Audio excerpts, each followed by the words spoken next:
To Access brought to you by Crypto.com. Matthew Lloyd and Damian Barrett with you. Some sizable statements were made in round 4 by clubs and individuals. And as we look at today's show, Lordo, I get the feeling you are going to be making some sizable statements of your own too. I am, Dame. I was at HBA Stadium on Friday night and I've got some interesting things to say about Jeremy Cameron and how he's currently playing the game. I think it's putting too much pressure on Patrick Dangerfield, and I'm also interested in your views on the Kangaroos. Well, you know my views, and we'll go hard on them again. I want to also ask you about Sam Darcy. He may not just be the best forward in the comp, but the best player. Yes. So we'll get to that in a very short moment, but we'll start with the last game of round 4, the Freemantle win against the Western Bulldogs in Perth last night. I thought it was a mature win, Lordo. I thought there was a bit of dare, there was a bit of flair, and there was some wise heads late, weren't there? There was, Damo, and I thought it was a critical last couple of minutes. It was a must-win for the Fremantle Dockers, and here's what Justin Longmuir had to say about the last few minutes, which they played extremely well. Yeah, I don't give too much away, but it's not state secrets or anything. It's probably the play before that, right? The kick went skinny, and that gave Murphy the opportunity to control that contest and get it out of bounds. Whereas, you know, there's probably 3 kicks we reviewed against Sydney where they went into the corridor, and we almost, for the opposition, want to get the ball in the corridor, and we put it there for them.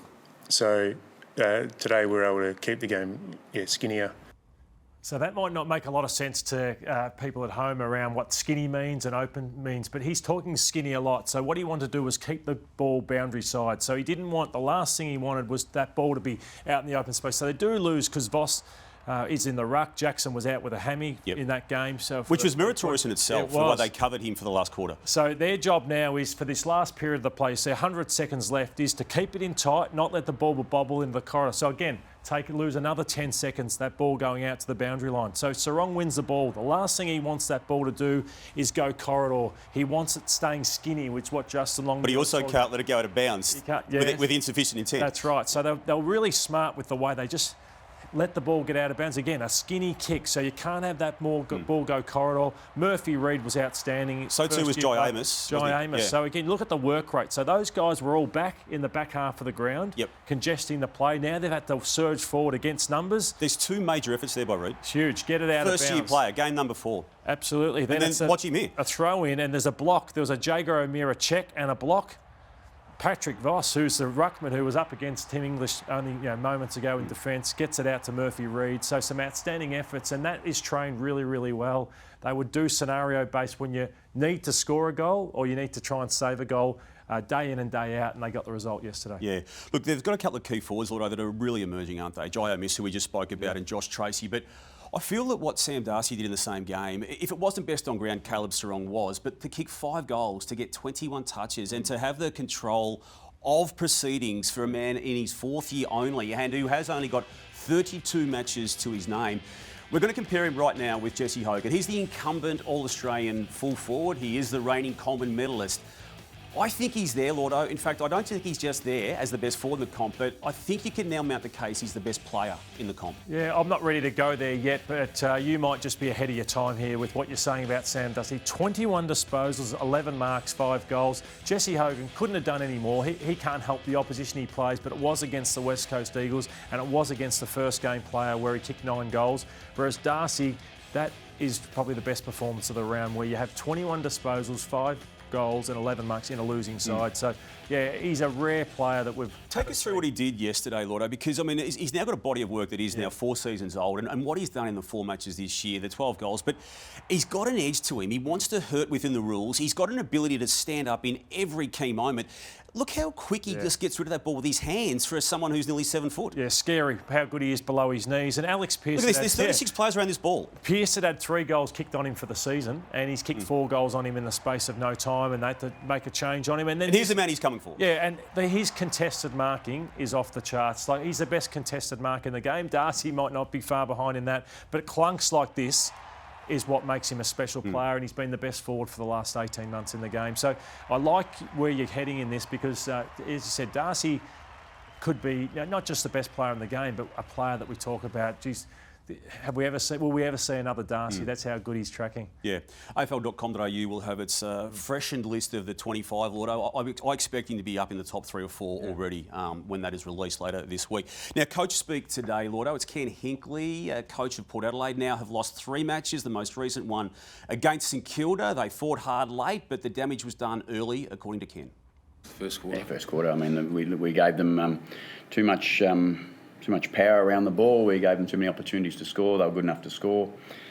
We were poor around the ball at the start of the game, and that really hurt us by the end. Because after that, I thought that actually, from being fair, I think the game was played on our terms a fair bit of the last 2.5, 3 quarters.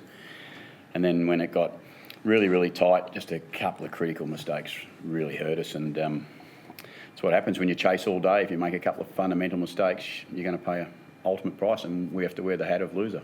There's no doubt the first quarter cost them, Damo, and they've now lost to Essendon and St Kilda in the last 2 weeks, which says a lot about where Port Adelaide stand. And a big game now against Hawthorn in Gather Round. Yes, so full credit to St Kilda, though. I thought their first quarter, to jump on the road, their second road trip in recent weeks where they've had to go to the Adelaide Oval, where they were smashed by Adelaide in round 1. They've now won 3 in a row, St Kilda, and I thought they took the game away from them. They were fast, they were dynamic, young players getting involved in the play here. Look at this late in the game, aggressive tackle by Stocker. The Sinclair, Wanganeen, Miller half-back combination is sensational. Look at Rozee, we're going to talk about him soon. He refuses to chase here, or doesn't want to chase, or... Been a good pick up, Jake McRae, Lordo. He's having more impact than I thought he would. He has, and just a huge win late. They came at him, Port Adelaide, but they found a way to win. A big Jack Sinclair goal was sensational. And just on Port Adelaide, I thought their foot skills and butchering of the football against the Bombers was as bad as it gets. And I thought it cost them again late. So Kenny Hinkley, he's right. They had their chances to win. They were coming hard, but they just turned the footy over so often. So again, I look at the best sides in the comp in Hawthorn and Brisbane, and they use the ball so well. Port certainly don't. What has happened to Connor Rozee? I know it's a simple question, Lordo, and it may require more than the 45 seconds you've now got, but he wasn't good in 2024 when he was captain, and he hasn't started 2025 well. No, unfortunately, once he gets some attention and once he gets a player sit on him, he seems to go to water. So for a captain and a star of the game, I just don't think he handles close attention very well, and it was a disappointing game from him. Today's boardroom agenda, Lordo, I'm putting North Melbourne Football Club into this, and I do include the boardroom in it. I feel it's time now for Sonia Hood and Jen Watt, the chair and the CEO of the club now, to take a look at particularly what happened in this particular game against the Sydney Swans. We'll hear from Alistair Clarkson in a moment, but this game was lost by 65 points. It could have been a whole lot more than that. And this club now, Lordo, is 1 win and 3 losses. The only win coming against Melbourne, who I think you're going to rule out and actually say that they could be a bottom 2 to 3 team this year. So I don't know where they're going. No improvement's been made. No, it was a bad loss. There's losses, and this was as bad as it gets. So they were beaten in every department. They were beaten in that man's coach's box, Alistair Clarkson. They didn't know how to move the ball. Sydney just pierced them when they won the footy back. So, yeah, it was a bad loss in so many ways. So the numbers are one thing, it's how they're playing as well. We'll take a look at the numbers right now and just have a look at where they are now situated against the rest of the competition. This is after 4 rounds of football, Lordo. There's some damning numbers on that, and yet you see post-match Alistair Clarkson again trotting out the line that improvement is being made, which I think is delusional. I think we're on the right path. We've made some progress as a footy club, and we'll continue. As I said, we played against a very, very good side, and this side is, over the last 12 months to 2 years, have been the best corridor football side in the competition. Well, that may be the case, Alistair, but the Swans that they played on Saturday night, Lordo, didn't have these names in it. They're all getting a game. They're all getting a game if they're fit. I mean, Adams has played this year. He might be the least name on that list of 9 names. But Gordon, Mills, Papley, those top 3 are super players for that particular football club. So the team that lost to the Swans on Saturday night is not the one that Alistair Clarkson is referring to. I'm with him slightly, Dave. I'm with you. That was a shocking performance on the weekend, and they've got to be better than that. And the Adelaide Crows, they lost by 6 goals the week before that, but they can only improve. They shouldn't be still putting in performances like that, but I think their season will be far better than last year's. What that means in terms of wins and losses, I'm not sure about, but they can't be putting in games You like say that they can only improve. They're not. Yes, yeah, but I think they will. I think I'm on board in terms of, I hated the performance on the weekend, but I think their first 3 or 4 weeks hasn't been too bad, despite the one win for the season. Hold off one more week, you reckon? Yeah, I think they got the Suns this week, so it's not going to get any easier. But again, if they lose, it should be a tight loss, not a shocker like the weekend. All right, that's a learning for you. I've got a different view on that. Other learnings out of round 4, Lotto, let's take a look. Yeah, we'll have a look at the round 4 learnings, and it starts with the Gold Coast Suns, and they have North Melbourne this week. So to go 4-0, bank the early wins, that sets you up for a final. You think they're legitimate, don't you? Yeah, they are legitimate, and you can have a lapse mid-year if you bank the wins early, so it's sensational. There's really no weakness in them. So they're complete? They are complete, but they just won't be ready to win a flag this year, but they're ready to play in a couple of finals. Number 2, for the Brisbane Lions, father-son envy, to have the 2 Ashcrofts and Jasper Fletcher. They are as good a 3 father-sons as you'll get. I know there's Nick and Josh Dacos, but these guys, already Norm Smith medalist, and then the other, Jasper Fletcher, played probably his best game of his career over the weekend. Carlton, Eagles can't come. It's come at a perfect time. So there's a lot of pressure in that. They've got to win. They've got to win that, but I think the Eagles... below AFL standards. And the Crows, Lord, I lost by a point to the Suns, and the AFL admitted that for the 4th time in 37 matches, umpires had wronged them. Yes, that's right. So Carlton, they'll get a bit of confidence from it, and the Adelaide Crows played well. Move on, don't let it derail your season, what went on the weekend. My learnings, the Pies took in the oldest team in the history of VFL AFL football and did a number on the Blues. I love what they're doing with the oldies, they're golden oldies. Zero leadership at West Coast. It's not just Oscar Allen who had his moments last week, but Liam Duggan's got issues as well, and I think off-field they need to really have a hard look at where they're at. And with the Tigers, I like what they did against Brisbane late, but they were nearly 10 goals down in the third quarter. I like what they're doing, but don't get carried away with losing. Yeah, so the ladder as it stands, and I think we're already seeing a bit of a trend emerging of, I think those 11 sides are going to fight out who plays in the final. So I think you can rule out 12 and below. So I think Port Adelaide aren't good enough. North Melbourne not good enough. Essendon, you never know, but I still think are off the mark this year. Richmond, West Coast speak for themselves. It's down to 11. Yeah, I think it's down to 11 sides, and I think Hawthorn, Brisbane, and the Giants are the 3 to beat. Just want to touch on what went wrong Friday night, Damo, with the Melbourne Football Club, and their ball use is really poor, and Jack Viney's one of those players where they had the same amount of entries on Friday night, Melbourne and Geelong, but it's their ball use. It still is a problem. We talk about it every second week with Melbourne, but as I said, they had one forward short because of the Sparrow tag, but these entries, when you haven't got a good forward line, are a real worry. So the best sides in, they pierce, they lower their eyes. You look at the Sydney Swans the other night, they had Bice and these guys. This is just what we saw in 2022-3 and parts of 2024 with this club. There's no system. Yeah, they have no ability to lower their eyes, pierce and make it tough for opposition defensive teams. And I just wonder what happens with Bailey Fritz this week, because he played for himself the other night. Yeah. He was unpredictable to his teammates, and maybe a statement needs to be made, which he didn't make last week.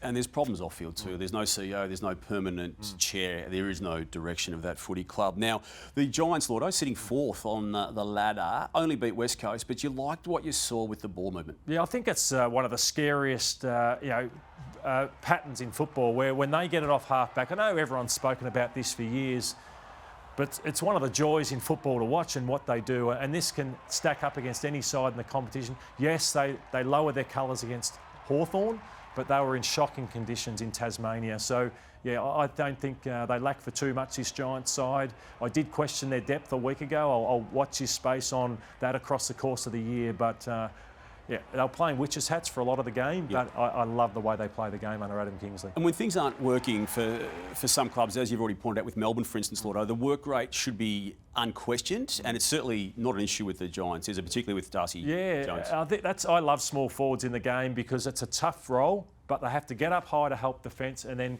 get forward to assist in terms of the attacking moves. And he had a poor game last week, Darcy Jones, but here he is with Liam Duggan, who you talk about poor leadership, and we let this ball roll. He has a work rate like Dylan Moore's sensational from the Hawthorn Football Club. This is Duggan who's on him, and this is going to draw a lot of criticism, I would have think, within the Eagles. He just gives up. You see what's Duggan, he just stops. Darcy Jones, he'll just run and run and run all day, and you don't get a lot of reward as a small forward in these situations. So Duggan's still back here, but that's started the rot for West Coast and got the Giants going in that game yesterday. So he's one of my favourites to watch. Are you putting him in the Dylan Moore category? Yeah, well, I think he's high praise. He's All-Australian last year. He's behind, but what I've seen so far from him this year, I think he pushes for All-Australian by the end of it. All right, we flagged your views on Jeremy Cameron off the top of the show. He is the focus today of the Crypto.com bold call. Yeah, my bold call is on Jeremy Cameron, in that if he continues to be roaming Jeremy in season 2025, that Geelong can't win this premiership. So I haven't liked the way he's been used by Chris Scott. I think he has the licence to roam up the field. But you tell me if these stats are impressive. 22 disposals, he took 7 marks. Only one of them were inside forward 50, and 41% of his disposals were in the back half of the ground. So I would give Jeremy... Does it matter if that's the case when you're winning by 39 points? Well, and it could have been a whole lot more. Well, it was against the bottom 6 side. And in previous weeks, they've lost games against St Kilda and against Brisbane. And as I said, Dangerfield was my best on ground, but you can't ask for Dangerfield to be your number one forward. Shannon Neal isn't performing. They need Jeremy Cameron back, kicking 4 or 5 goals. To challenge getting the back up. Yeah, I think so. I think at times it, but he's been roaming in defence far too often. A bit like Port Adelaide's assessment, Ken Hinkley saying the damage was done early in that loss on the weekend, Lordo. Our damage was done, unfortunately for you and I, in the early rounds of this season when it comes to tipping, because we're still down the bottom or near the bottom, and you're ahead of me, but Chad Wingard continues just to lead the way on the afl.com.au, crypto.com tipping board. Thank you for watching Access. After round 4, we'll be back next week.